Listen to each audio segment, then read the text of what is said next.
Hey, I'm a mechanical engineer, and today we'll be turning this into this. So as you just saw in today's video, we'll be turning a standard 4x8 sheet of pine plywood into a pretty awesome looking coffee table. The plywood that I'll be using I picked up at Home Depot for only 30 bucks and it's extremely good quality. One sheet of plywood will be more than enough to make 2 coffee tables. However, each coffee table does also use a little bit of oak wood as well, but more on that later down the line. For now, let's just go ahead and jump right into it. First off, we're going to want to start by cutting this plywood board directly in half, so we're left with 2 4-foot square sections. Now we're going to want to take one of those pieces and cut the whole thing down into inch-wide strips. I'm going to cut my board in half before I do that, just so it's a little bit easier to handle when I'm cutting it.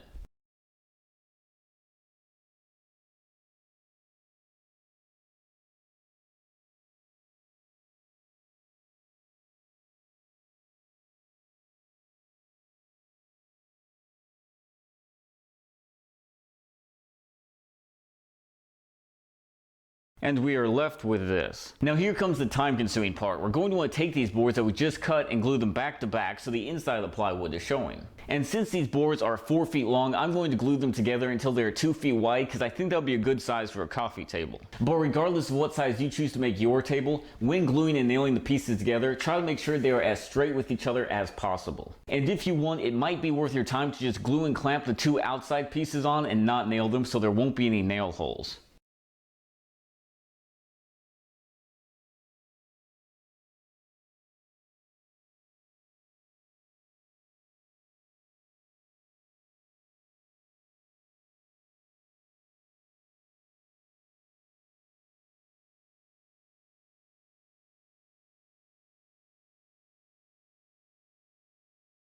Now while we give that some time to dry, we can temporarily switch our attention to building the table's legs. We're going to want to build 2 sets of legs that look like this. As I'm sure you can tell, this is the bottom and the top of the legs, and each set of legs is made from 3 pieces. We have the main bottom piece, and then we have 2 side supports that are put on at an angle. So to begin, I'm going to start by cutting the 2 bottom pieces. We're going to cut them 20 inches long and then cut a 10-degree angle at both ends, just like these here. Oh, and I forgot to mention, all the boards for the legs are made out of oak and they're 3 inches wide. Now for the side supports, there's going to be 4 pieces and we're going to want to cut them at 2 feet long with a 45-degree angle at one end, like these. So now when you connect the side piece with the bottom piece, they should connect at the perfect angle for our legs. Now we're going to have to joint the different pieces together. To do this, I'm going to connect all the pieces how I want them to be put together. Draw 2 lines across both of them. Use my dowel pin jig to drill out the holes, then dowel and glue them together.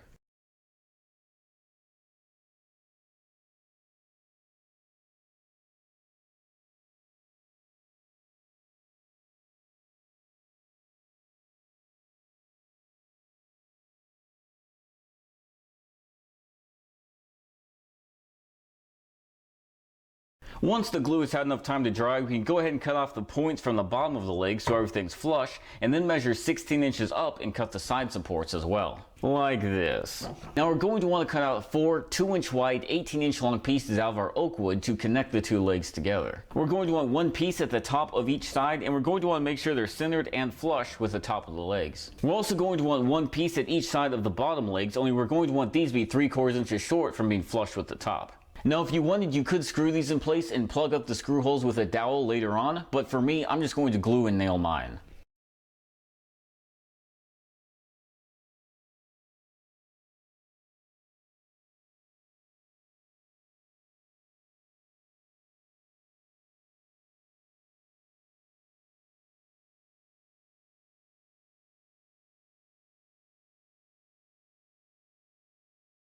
Finally, for the legs, I'm going to take some of the plywood strips we have left over for making the top of the table, and I'm going to cut them down so that they're 3/4 of an inch tall and 23 inches long. After spacing these out a little bit, I'm going to glue and nail them to the bottom supports of the legs that we deliberately mounted 3/4 of an inch short. And yes, we could have used oak for this as well, but since this matches the tabletop, I think it will really help tie everything together.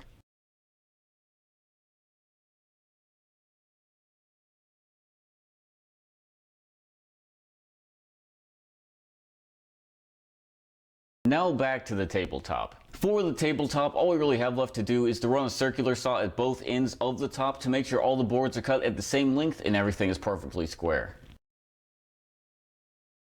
After that, we can use some wood putty to fill up all of our nail holes and then give everything a solid sanding.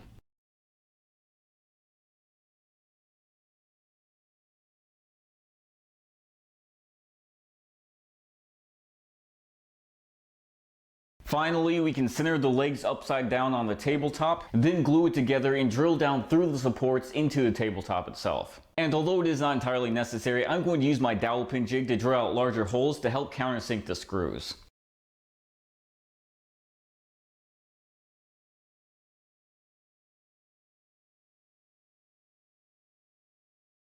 Now after we wipe everything down with a cloth to get rid of any unwanted sawdust, we can finally take this thing outside and stain it. For stain, I'll be using dark walnut, but as long as you stay with something somewhat natural, there really are no bad colors for this table.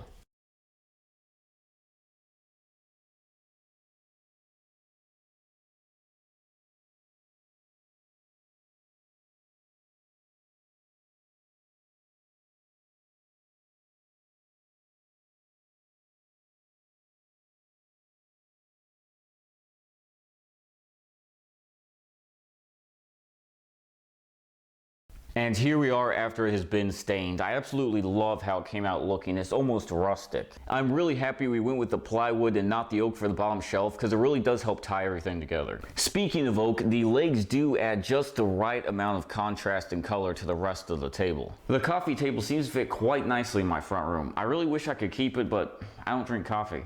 And there you have it, how to build a coffee table out of plywood. But hey, thank you so much for you guys watching. I hope you did enjoy this video, and if you did, please feel free to hit the thumbs up and subscribe. And Lord willing, I'll see you next time. Thanks for watching, and please feel free to subscribe.